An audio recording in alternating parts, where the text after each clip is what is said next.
ជម្រាបសួរពុកម៉ែបងប្អូនទាំងអស់គ្នាបាទខ្ញុំលោកគ្រូពីជ័យមនីរងសីនៅស្រុកគង់ពិសីខេត្តកំពង់ស្ពឺជាគ្រូផ្សំថ្នាំឱសថបុរាណខ្មែរហើយក៏ជាគ្រូព្យាបាលរោគទូទៅហើយនឹងរោគផ្លូវងងឹតផងដែរនេះគឺជាថ្នាំសម្រាប់ព្យាបាលផ្សំថ្នាំសម្រាប់ព្យាបាលជំងឺតាក់ទងជាមួយនឹងរលាកសរសៃស្ពឹកដៃជើងនៅងាប់មួយជំហានខ្លួនជាដើមនេះគឺជាវ៉ាឆ្អឹងពោះណាបាទហើយខាងនោះគឺស្ដៅកាប់យកមកនោះគឺសម្រាប់ព្យាបាលផ្នែកទឹកនោមផ្អែមនោះវ៉ាជួយហើយនោះវ៉ាដើមព្រំមានសម្បកដើមស្ដៅស្លឹកស្ដៅជាដើមយកមកព្យាបាលរោគយកមកផ្សំជាឱសថសម្រាប់ព្យាបាលរោគទូទៅសម្រាប់បងប្អូនប្រុសស្រីពុកម៉ែទាំងអស់គ្នាដែលស្ថិតនៅក្នុងខេត្តកំពង់ស្ពឺស្រុកគង់ពិសីក្តីគឺអាចតាក់ទងមកខ្ញុំបានលោកគ្រូពីជ័យមនីរងសីគឺមានប្រព័ន្ធទូរស័ព្ទ088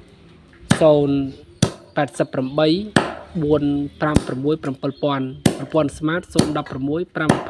456ចឹងបងប្អូនប្រុសស្រីអាចតាក់ទងមកលោកគ្រូបានណាដើម្បីព្យាបាលរោគគាផ្សេងបាទនេះគឺជាវ៉ាឆ្អឹងពោះហ្នឹងគឺយើងព្យាបាលប្រព័ន្ធប្រសាទđấyក៏ត្រូវដែរណាអាហ្នឹងគឺគុណតែប្រយោជន៍នៃវ៉ាឆ្អឹងពោះហើយ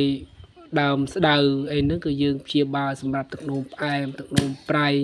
ឬដងបាត់ក៏យើងប្រើត្រូវដូចគ្នាវាជាប្រភេទថ្នាំទឹកត្រជាក់អញ្ចឹងសម្រាប់ពុកម៉ែបងប្អូនដែលចង់មកព្យាបាលគឺអាចតាក់ទងតាមប្រព័ន្ធនៃទូរស័ព្ទ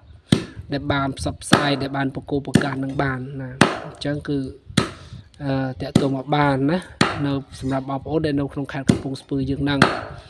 នេះគឺសកម្មភាពកំពុងតែចិញ្ច្រាំថ្នាំហើយល្ងាចទៀតហ្នឹងច្រាំមិននឹងអស់នៅចិញ្ច្រាំ2 3មុខទៀតអញ្ចឹងថ្នាំនោះរកមកគឺច្រើនណាស់រកមកច្រើនមុខដើម្បីយកមកផ្សំជាឱសថព្យាបាលរោគទូទៅណាមានរោគទឹកនោមផ្អែមទឹកនោមប្រៃឬដងបាឬដងវិលកាពះពោះវៀនរលាកសួតមហារីកគិសរោគស្ត្រីធ្លាក់សជាដើមណានឹងគឺយើងអាចព្យាបាលបានហើយតាក់ទងជាមួយនឹងរោគគាផ្សេងក៏ដូចជាអំពើមពាន់ជាដើមក៏លោកគ្រូទទួលព្យាបាលផងដែរដែលទីតាំងគឺស្ថិតនៅក្នុងស្រុកគង់ពិសីខេត្តកំពង់ស្ពឺអញ្ចឹងទេពុកម៉ែបងប្អូនទាំងអស់គ្នាអាចតាក់ទងមកលោកគ្រូបានតាមរយៈលេខទូរស័ព្ទនិងเพจនឹងតែម្ដងបាទអញ្ចឹង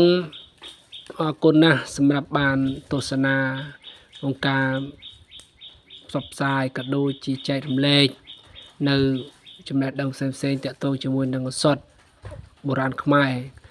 ហើយវីដេអូក្រោយខ្ញុំបាទនឹងបាន